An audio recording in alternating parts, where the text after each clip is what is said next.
man reāli pietrūkst video par Mersi. Reāli bija kaut kāda tā kā interaktīva komunikācija ar subscriberiem, ar komentatoriem. Kaut kā bija tā, paņem telefonu rokā un liekas, ir ko palasīt. Tur iedomājas 300 komentāru vai 120, kaut kas tāds. Reāli pietrūkst, starp citu, zivs. Āte, ja? Vēl tā saukts par paltus.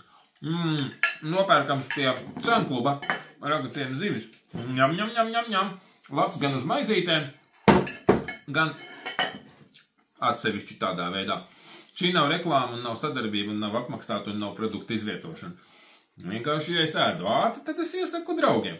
Bet, jā, vienkārši es gribēju pateikt, tā kā subscriberiem pavēstīt šo ziņu, ka man reāli patika tas brīdis, kad Čoms uzfilmēja to video, cik autos pēc ir sūdīgi un tā, un te es filmēju to video un visādas lietas notika. Tā bija kaut kāds actions, saproti? Tagad nekā, un es saprotu, Čoms filmē tos video reiz 2 nedēļās, viņš tur vēl droši vien kaut ko sēž un montē un tā tālāk.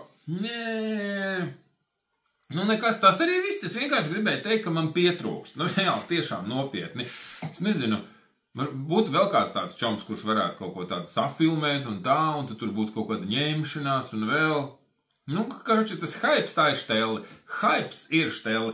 Sapratāt, ja, ka šito āte paltus, ja, kūpināts ragaciem zivis pie Cēnkluba brauc pakaļ. Ņem, gardumiņš. Davai, peace!